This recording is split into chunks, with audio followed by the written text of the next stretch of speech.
السلام عليكم ورحمة الله تعالى وبركاته. اش اخباركم؟ يا ربي تكونوا بخير. هذا الفيديو لقاكم على خير. مرحبا بكم في عالم كريمة رمزي. شكرا الناس اللي سولوا عليا ملي كنت مريضة. دابا راني الحمد لله شوية. كانت عندي الكحة الجافة، كيف كنقولوا حنا السعال الجاف، ولكن الحمد لله وفضل هاد الله سبحانه وفضل هاد الوصفة هذه اللي غنشارك معكم وليت بخير الحمد لله. هاد الوصفة هذه خطيرة، وصفة سهلة ولكن المنافع ديالها كثيرة. كانت عطاتها لي واحد السيدة الله يجازيها بخير، وحبيت حتى انا نشاركها معكم وتستافدوا منها. كيف كتعرفوا دابا الجو كيتغير، ضروري ما كنتصابوا بنزلات البرد والكحه الجافه، وهذيك الكحه الجافه صعيبه بزاف بزاف، عرفتي كتخلي الانسان مهدود والراس ديالو غادي يتفرقع عليه. المهم بلا ما نطول عليكم نقول لكم المكونات اللي غنحتاجوا لهاد الوصفه السحريه، ونتمنى تجربوها، راه غادي تفيدكم لانها بسيطه وبسيطه جدا ولكن منافعها كثيره. كنحتاجوا ليها نصف لتر ديال الحليب السائل، وكنحتاجوا ايضا الزنجبيل بودره. بالنسبه للزنجبيل بودره من الاحسن تكونوا تجيبوه نتوما من عند العطار وتمسحوه هكا وتطحنوه، ولا يطحنوا لكم هو عنده، ولا ما عندكمش قضيو باللي عندكم. المهم غادي نستعمل نص لتر ديال الحليب، نصف لتر ديال الحليب. الناس اللي بغاو ياخذوا غير كاس منه راه غادي ينقصوا المقادير، انا حتى غنشرب من هاد الخليط انا وماما وخويا. وعندي هنا كيف قلت لكم الزنجبيل البودره مطحون، كنجيب هكا كميه وكنطحنها وكنديرها في هاد القنينه، كنخليها لهاد الوصفات ولا حتى للطبخ علاش لا. غادي ناخذ منه معلقه كبيره، والناس كنذكر اللي غادي يديروا غير كاس ديال الحليب صغير يديروا غير معلقه صغيره. وهذا المكون السحري والبسيط اللي المنافع ديالو كثيره والثمن ديالو بسيط، اللي هو الحمص. بالنسبه لهذا الحمص انا كناخذ كميه ديال الحمص، كنديها لهداك السيد كنقولوا حنا مول الزريعه، كنديها ليه كيحمصها هكا كيقليها بلا ملح صافي. وكنجيبها انا للدار وكنطحنها وكنشططها في الغربال حتى كتولي ناعمه على شكل بودره. نتوما تقدروا تاخذوها من عنده ولكن بلا ملح، وكتجيبوها وكتطحنوها وكتشططوها وكتحتفظوا بها في هذه القنينه. غادي ناخذ منه جوج ديال المعالق كبار لانني مستعمله نصف لتر حليب.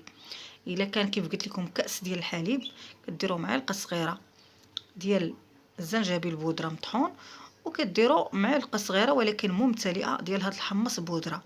الحمص حتى هو راه ليه منافع كبيره وكيساعد الرئه.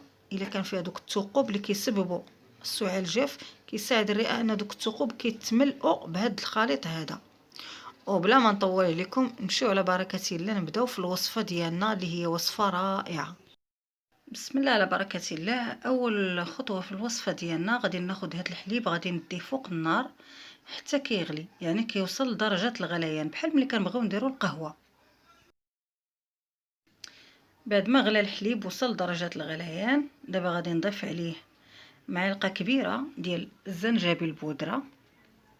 راكم عارفين المنافع ديال الزنجبيل بلا ما نقولها لكم، فيه فوائد كثيره ضروري ما كندخلوه في الطبخ وفي الوصفات.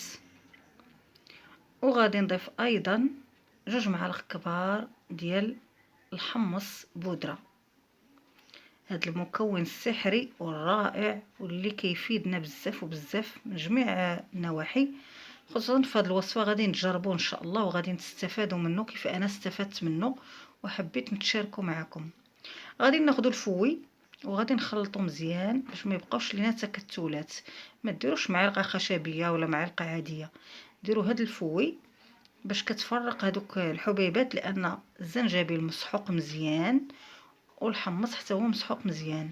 ملي كنوضعوهم على الحليب بحال اللي كيتكتلوا، لذا استعملوا هذا الفوي يعني المضرب اليدوي باش يتحلوا دوك الكويرات بهذا الشكل هذا. وغادي نديه فوق النار جوج ديال الدقائق فقط، مجرد طلع فيه الغليه ثاني مع المكونات. ها هو المشروب ديالنا بعد ما طفت عليه النار خليته فيه غير جوج ديال الدقائق حتى نسجموا المكونات مع بعضياتهم، كيجي على هذا الشكل. بالنسبه لطريقه الاستعمال كتشربوا كاس ديال الشاي وانتم غادي تنسوا، يعني مجرد ما تشربوا داك الكاس كتنسوا في الفراش، ما تدوروا لا هاك لا هاك. وراه من اول مره غادي تلاحظوا الفرق، غادي نتنسوا ان شاء الله على خير وبخير كما طرا معايا انا وبدون كحه. الناس اللي ما تحسنوش على اول ليله، يعني عندهم الكحه مجهده، كيستعملوا هاد الوصفه مده 3 ايام، كل نهار يشربوا كويس عند النوم، ما يفوتوش القياس. وان شاء الله غادي تستفادوا من هاد الوصفه، وكنشكر السيده اللي فادتني بها، ونتمنى حتى نتوما تستافدوا منها. والله يشافينا ويشافيكم ويعافينا ويعافيكم ويعافي المسلمين اجمعين. وما تنسونيش من لايكاتكم وتعليقاتكم. الى فيديو اخر ان شاء الله. السلام عليكم ورحمه الله تعالى وبركاته.